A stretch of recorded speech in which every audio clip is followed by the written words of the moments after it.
Lee, good morning. Firstly, let's just check in with you. How did dinner go last night with the Queen?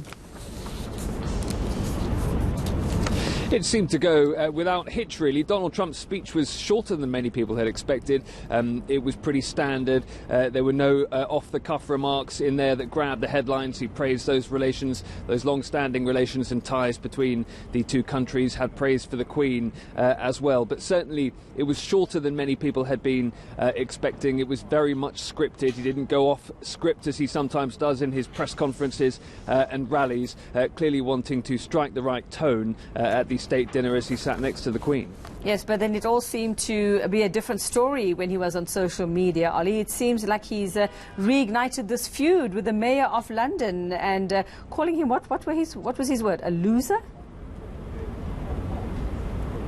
He called him a stone-cold loser at one point. Yes, this long-running feud between Sadiq Khan, the Mayor of London, and Donald Trump. I think, to be honest with you, both men are enjoying it in a sense. Sadiq Khan knows that it probably plays in pretty well to his ratings here in London to be criticised so publicly by the US President, who is not a wildly popular man here in the British capital city. And that will be demonstrated later today here in Trafalgar Square when we will see a major protest against Donald Trump's state visit to the United Kingdom. Preparations starting to be made just behind me in Trafalgar Square, just next to the South African High Commission, which is off to my right here.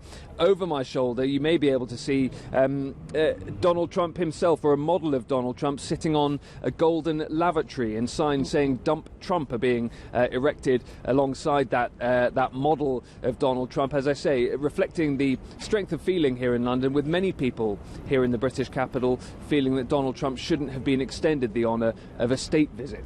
Now, during all of these protests, he's going to be meeting Theresa May. And what are we expecting those talks to centre around?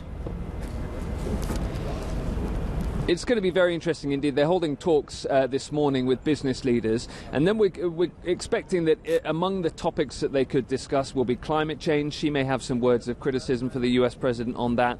The issues around Huawei, the Chinese technology firm that the Americans are very worried about and that they want Britain to take a tougher line against over national security concerns. We will certainly expect that Brexit will come up. Donald Trump has pretty forthright views on that subject. And then we'll have a press conference later this afternoon, and that could be where it gets really interesting, because journalists will be able to put questions to the US president, and he may well not hold back if he's asked about Brexit, but also he will undoubtedly be asked for his views on the current leadership race to take over from Theresa May as British Prime Minister and leader of the Conservative Party. He's already had some kind words on social media for one of the front runners, Boris Johnson, the former Foreign Secretary. Will he intervene again in British politics in a way that it would be traditional normally for an American president not to do while here in the UK on a state visit? Now, we understand he's hoping to sign some of those trade deals with Britain, Ollie. I mean, just traditionally give us a sense of what the relationship has been like between the US. I mean, he says it's an eternal friendship. Is that really what it's been like? Certainly it's described here in the UK and in the United States as a special relationship. That's the term that has been used now for some decades. And we heard the Queen in her speech at the state banquet last night using phrases like that, playing up the business ties as well between the two countries. They are the largest two investors into each other's economies. Donald Trump has been saying that once Brexit is done, there is a trade deal on the table that Britain can do with the United States. That has been music to the ears of some Brexiteers here in the UK. But other critics of the idea are saying that Donald Trump would be wanting to go into a trade deal to come out with something that benefited the United States, not so much the United Kingdom. Interestingly, though, one of the gifts that is being given to Donald Trump on his visit to the UK is a document signed between the United States and the UK back in 1941, the Atlantic Charter, which led to the formation of organisations like the United Nations. The Queen also mentioned the fact that the US and the UK were crucial in forming some of these international bodies like NATO, like the United Nations.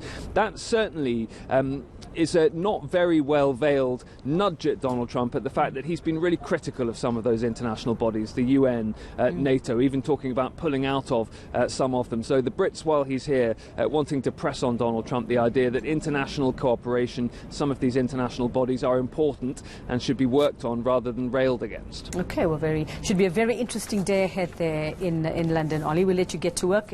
Ollie Barrett there, Trafalgar Square. That's where preparations are being made for those anti-Trump protests.